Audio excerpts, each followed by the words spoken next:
सो नमस्ते, स्वागत है एक प्यारी सी खूबसूरत सी वीडियो में। अब जो नेचर में चीज़ें बेसिकली एग्जिस्ट करती हैं उसका कहीं ना कहीं रोल है, कहीं ना कहीं उसके एडवांटेजेस और सिग्निफिकेंस है। यानी कि हमारे बॉडी में भी जो भी चीज़ें बनाई गई हैं उसका कहीं ना कहीं रोल है। आज से 4-6 महीने पहले की बात मैं शेयर कर रहा हूँ। किसी मेरे फ्रेंड ने एक फनी क्लिप भेजा मेरे व्हाट्सएप पे। उसमें क्या बेसिकली हो रहा था, एक मिडिल ईस्ट का आदमी बैठा था किसी सैलून में। अब दोनों नोज के इनसाइड उन्होंने कोई स्टिक्स लगाई थी, अपने नोजल हेयर को वो बेसिकली वैक्स करा रहा था। वो इतना पेनफुल प्रोसीजर था, उसको देख के बेसिकली हंसी आ रही थी, इसीलिए वो फनी क्लिप था। बट वो फनी क्लिप आपके लिए कितना डेंजरस साबित हो सकता है। जब मैंने वीडियोस और देखना शुरू किए नोजल वैक्स को लेके, तो मुझे बहुत सारी वीडियो दिखी और पता चला ये बेसिकली अब ट्रेंड बन गया और इंडिया में भी इसको बहुत आराम से लोग फॉलो कर रहे हैं, बिना जाने कि आपके लिए वो सही है नहीं है। पेनफुल तो है ही, बशर्ते बेनतहा पेनफुल वो प्रोसीजर है, बट उसके चक्कर के बावजूद भी लोग नोजल हेयर को बेसिकली वैक्स करा रहे हैं। अब ये ट्रेंड कहाँ से आया?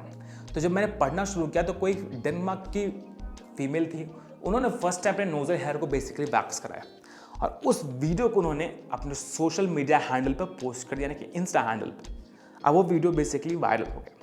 वहाँ से ये ट्रेंड आज इंडिया में भी हर 8वां-9वां बंदा या बंदी नोजल हेयर को वैक्स करा रहे हैं, बिना समझे बिना जाने को कितना डेंजरस आपके लिए साबित हो सकता है। कैसे, आइए जान लेते हैं। पहली चीज़ तो पहले नोजल हेयर की जो इंपॉर्टेंस है पहले वो समझो। क्यों मैंने पहले स्टार्ट करने से पहले वीडियो में बोल दिया, हर चीज़ें जो भी एग्जिस्ट करती है उसका कहीं ना कहीं रोल है। अब नोजल हेयर बेसिकली क्या करता है, जब भी हम ब्रीथ इन करते हैं तो हमारे नोज के थ्रू ड्राई एयर हमारे लंग्स में जाती है। ये नोज के अंदर जो म्यूकस होता है उस ड्राई हेयर को प्यूरिफाई करती है with help of your nasal hair. Nasal hair और म्यूकस उस ड्राई हेयर को प्यूरिफाई करते हैं, डिपेंडिंग आप किस इन्वायरमेंट, किस क्लाइमेट कंडीशन में रह रहे हो, वहाँ का डस्ट पार्टिकल कैसे है, वहाँ का जो पोल्यूशन लेवल है वो कैसा है।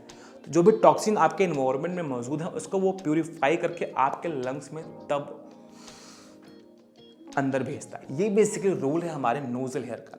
अब आप बोलोगे सर नाक के बाल बढ़े रहेंगे तो कैसा लगेगा? हाइजीन का भी ध्यान रखना है, बशर्ते आपके लिए वो सही हो। हाँ, आप हाइजीन का ध्यान रखो, नो डाउट, कोई इशू नहीं है।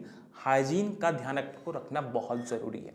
बट जब हम किसी भी चीज़ों को वैक्स कर देते हैं तो चीज़ें बाय रूट से निकल जाती हैं। सपोज करो मैं अगर यहाँ के हेयर्स को वैक्स करूँगा तो बाय रूट ये चीज़ें निकल जाएंगी। अगर मैं यहाँ पे ट्रिमर कर दूंगा तो बाय रूट नहीं जाएंगी, बाय सरफेस वो हेयर बेसिकली क्लीन हो जाएगा।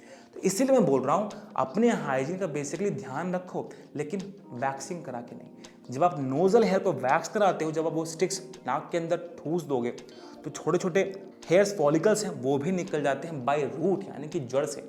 अब वहाँ पे वो हेयर्स अगेन ग्रो होने में बहुत लंबा समय लग जाता है। अब फोर्ब्स में रिसर्च हुई थी कि जो भी साल में अगर 3-4 भी वो नोजल वैक्स करा देते हैं तो उनको अस्थमा की प्रॉब्लम होने के चांसेस 78% है। क्योंकि अब डायरेक्टली आप ड्राई एयर इनहेल करोगे अपने बॉडी में, डस्ट पार्टिकल प्यूरिफाई नहीं हो पाएंगे, टॉक्सिन एयर आपके सीधे आपके लंग्स में जाए। तो ये रोल है आपके नोजल हेयर का। आई होप यहाँ तक आप चीज़ों को समझ जाओगे। आई नो ये बहुत पेनफुल प्रोसीजर है, लेकिन ये बहुत ही डेंजरस है। अब बोलोगे सर कैसे उसको फिक्स करें? तो मार्केट में बहुत सारे नोजल ट्रिमर भी मौजूद हैं, आप उसको लेके भी नोजल हेयर के बेसिकली ट्रिम कर सकते हो, कोई भी ज़रूरत नहीं है आपको वैक्स कराने का। दूसरा सबसे सिंपल टेक्निक है, ट्रिमर नहीं खरीदना चाहते हो, आप चाहो तो सीजर से बेसिकली नोजल हेयर को कट डाउन कर लो।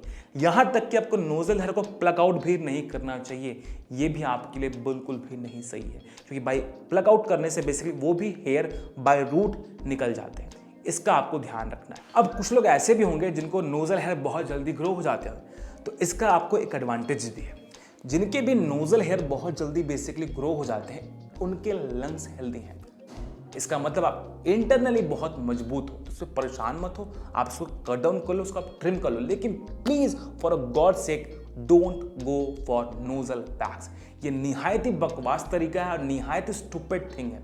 हम लोगों के क्लास 10th में ही बताया गया कि हमारे जो नोजल हेयर फॉलिकल्स है वो कितना इंपॉर्टेंट है, बट हम लोग जो क्लास 10th की बेसिक बायो है वो भी भूल जाते हैं। बशर्ते हमारे पास एक भेड़ चाल दिख जाए, हम लोग उसको ट्रेंड मान के फॉलो करना शुरू कर देंगे। भले वो ट्रेंड कहीं से आया हो, कोई भी उसका लॉजिक हो, नहीं, हम लोग फॉलो करना शुरू कर दें, क्योंकि हम लोग भाई साहब भेड़ चाल चलने के लिए आदी हो चुके हैं।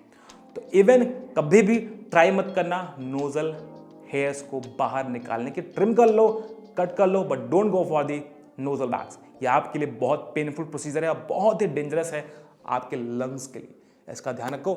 आई होप इस वीडियो से आप कुछ नया सीखे होंगे और इस सीख को दूसरे लोगों को पहुंचाओ जो ये फुद्दू सी ट्रेंड बेसिकली फॉलो कर रहे हैं। तो ये थी आज की वीडियो। फ्री में डाइट चार्ट चाहिए मुझे आप इंस्टा हैंडल पे फॉलो कर सकते हो। वीडियो कैसी लगी कमेंट करके बताना ज़रूर। मिलते हैं नेक्स्ट वीडियो में।